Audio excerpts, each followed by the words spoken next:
Let's talk conspiracy theories. So a good conspiracy theory will stand the test of time. In some cases, conspiracy theories have lasted centuries, decades, longer than a couple of days anyway. So my earliest memory is the Kennedy assassination. And the reason I remember it is because morning children's programming was interrupted by coverage of the funeral. So as a young 3-year-old boy, I was very much aware that cartoons were being eliminated by this footage of a caisson being dragged through the streets of DC. So the JFK assassination yielded a lot of conspiracy theories, some of which continue to be argued about today. So a good conspiracy theory, and let's just use the word good. I don't mean good in terms of goodness, but I mean one that lasts more than a couple of news cycles, or one that exists beyond conspiracy theory chat rooms in some backwater of the internet. But a good conspiracy theory has elements that are evidentiary, to use a legal term. It doesn't demand a huge leap in faith. It does demand belief in some elements that may be outside the normal paradigm. So if you've ever been to Dealey Plaza, and I have been there, and you drive the route that the president's limo took when he was shot, you can get some sense of where things are oriented. So and there's actually an X on the road where the first bullet struck President Kennedy. So I happened to stand on the street next to that X, actually on the curb next to that X, and look back at the book depository. And the window from which the assassin, Oswald, shot is cracked.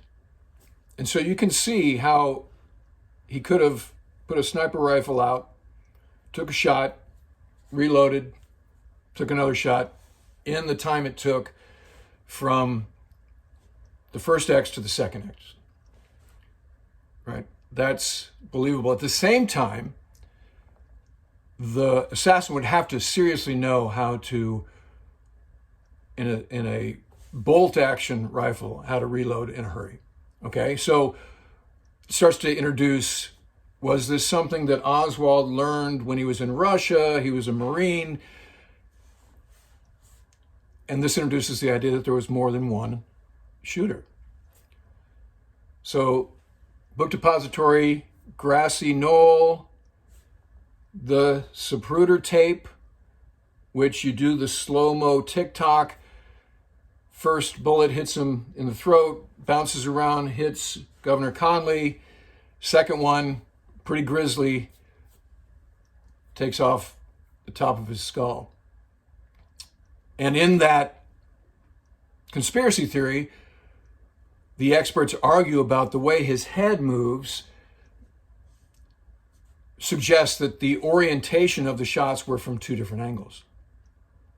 Plus you add in JFK's sort of dark personal life and some of his social programs that maybe some government agencies weren't liking too much. So we're talking about the CIA, FBI.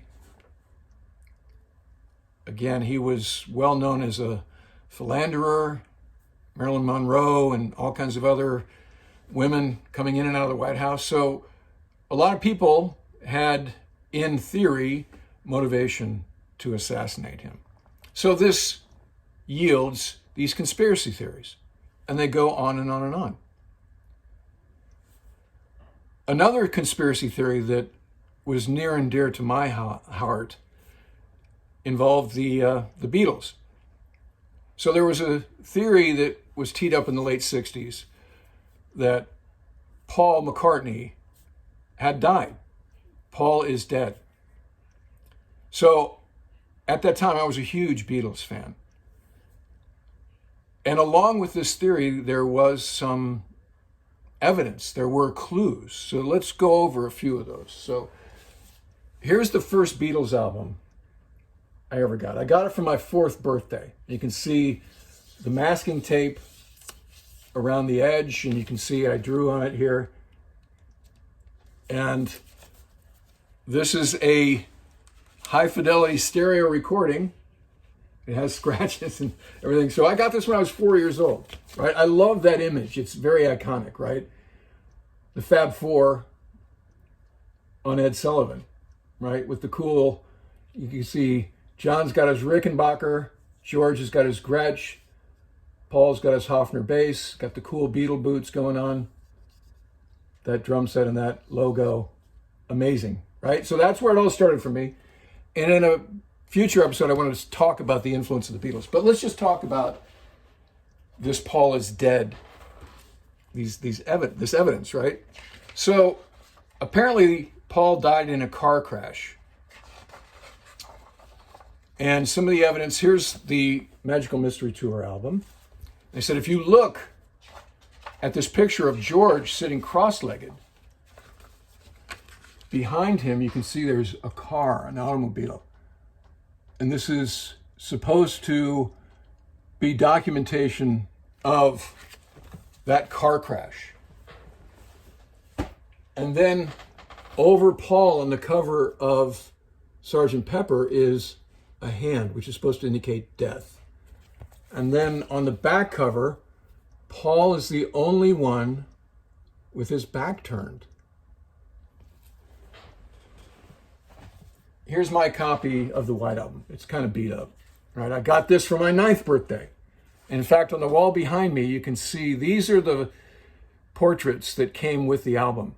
I framed them and they've been in every room, office I've had since then. It's sort of as they say in Spinal Tap, a totemistic kind of thing, right? And so among these selections is a song called Revolution Number 9. Now, if you've ever heard it, it's very weird. It's actually kind of eerie. But this is the first, if you play it backwards thing, hidden messages thing that I ever heard about. So on YouTube, you can hear Revolution Number 9 backwards. So let's play it real quick and you tell me what you think it says. So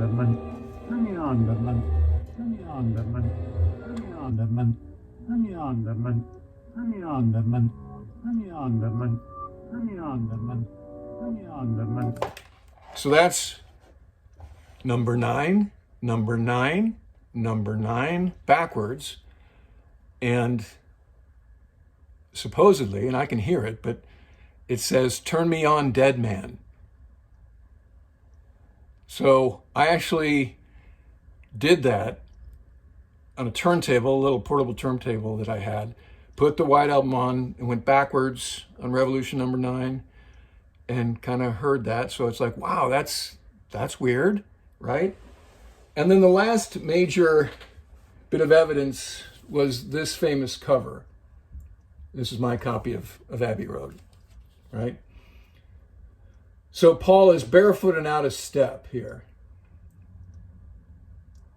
Okay, so those are some elements of a conspiracy theory that are intriguing, kind of fun, right? I mean, the idea that Paul was dead didn't excite me a whole lot because I'm a huge Paul fan.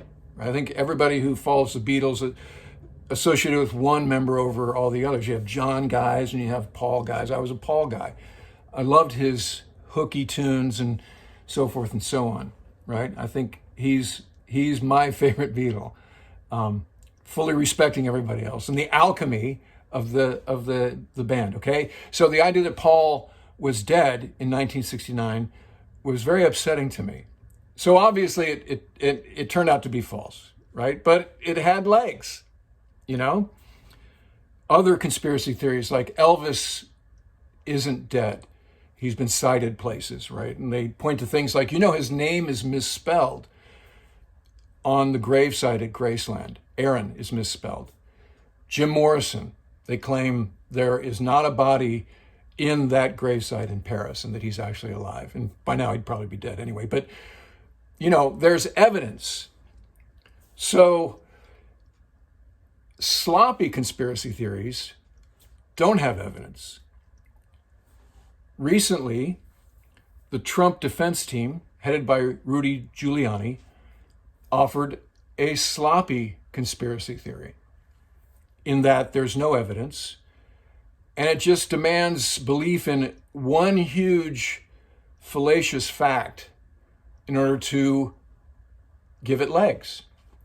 So, if you're going into an election and you have a sense you're going to lose it, and you want to undermine faith in the results of that election, you'd go after the soft spots. And particularly these days, there's one of two things you can go after. You can go after, particularly in this election, the vote by mail piece, which they've done, and then you can go after the voting machines themselves.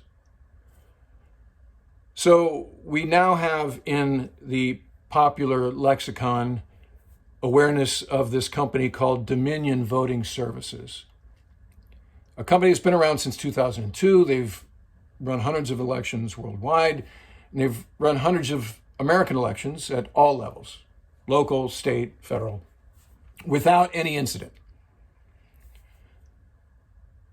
And they've acquired some other companies. The company's grown. They have offices in these exotic locations like Toronto and Denver. But again, they've been involved in hundreds of elections. I dare say if you voted in the last 20 years or so, you used a Dominion Voting Services machine, probably without incident. Did you ever wonder, where does this go?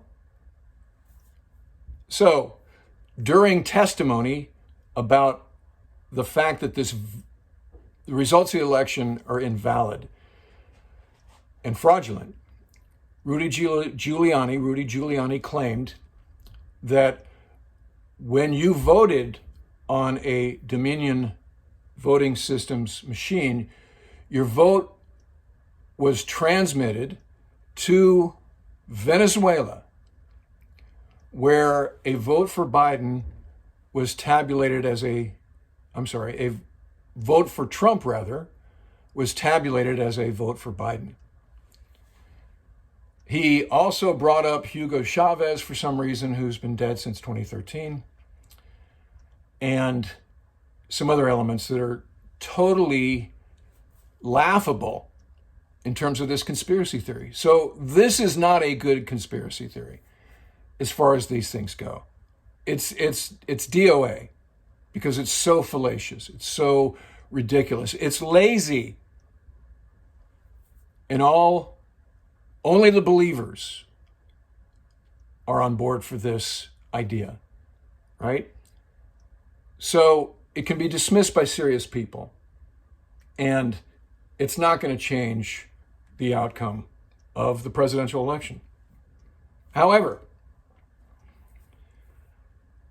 the support of the president for this conspiracy theory does have lasting foreign policy damage. So let's talk about Venezuela. Venezuela is a dictatorship. The country is in extremis. The people are suffering. Maduro really rigged the election, stole the election, and the United States does not recognize that election. We've been supporting the presumptive winner and actually providing financial aid to the tune of $1.5 billion in the form of all kinds of goods and services. So when the president gives legs to conspiracy theories like the one forwarded by Rudy Giuliani, it helps fascists like Maduro. It undermines free and fair elections because it allows him to point to the United States and go, see, they're not all that. Their elections are rigged too. So we cede the high ground to the despots, the strongmen, the fascists of the world. That's a problem. That's what we should be worried about. All right, that'll do it for this episode. If you like this channel, please subscribe, like this episode, and share. I appreciate your support. We'll talk to you again soon.